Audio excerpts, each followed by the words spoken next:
Kita langsung pantau di lokasi kebakaran bersama jurnalis Kompas TV Fedriska Ananda di Kelurahan Papanggo, Kecamatan Tanjung Priok. Fedriska, sudahkah didapat hasil penyelidikan dari penyebab kebakaran rumah di Tanjung Priok?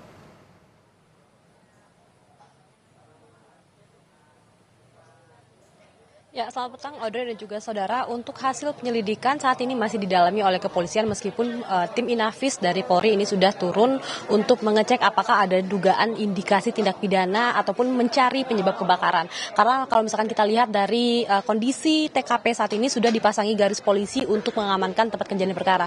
Jurnalis kameramen saya akan menunjukkan kepada Anda, Audrey dan juga saudara, seperti apa penampakan dari salah satu rumah yang menjadi tempat ataupun awal mulanya api diduga muncul begitu ya, di mana ini diduga api muncul dari kamar yang di bawah, diduga ini berasal dari colokan konsleting listrik begitu, sehingga dengan cepat api ini membesar karena memang bangunan rumah ini didominasi oleh bahan-bahan yang mudah terbakar seperti kayu dan juga triplek, sehingga ketika api ini menyala begitu ya, tepat di depan pintu kamar ini merupakan tangga sebetulnya yang kemudian menyebabkan anggota keluarga yang berada di lantai 2 rumah ini tidak dapat mengevakuasi diri ketika api ini mulai membesar. Karena kalau misalkan kita lihat dari TKP saat ini, sebetulnya kawasan ini merupakan rumah yang cukup padat penduduk,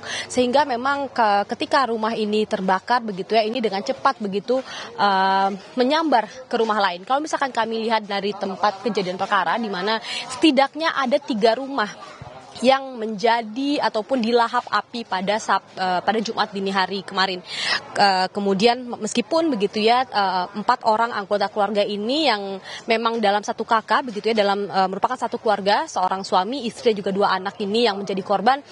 Beruntungnya anggota keluarga lain yang dalam satu rumah ini sempat melarikan diri. Namun hanya sayang satu keluarga ini yang terdiri dari suami, istri dan juga 2 anak ini tidak dapat mengevakuasi diri dikarenakan panik dan juga memang karena akses untuk keluar ini sudah tertutup ataupun dilahap api.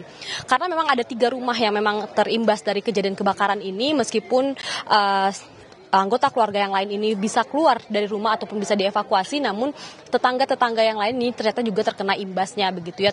Tadi kalau misalkan kami dapatkan informasi ada 19 orang begitu yang kemudian terimbas dari kejadian kebakaran ini. Ini artinya adalah merupakan tetangga dari rumah yang awalnya mula terjadinya kebakaran. Dan saat ini kami pantau juga bahwa memang dari PLN juga sudah melakukan revitalisasi akibat kerusakan kebakaran, sehingga masyarakat sekitar pun dapat kembali menikmati listrik yang sempat diputuskan. Audrey.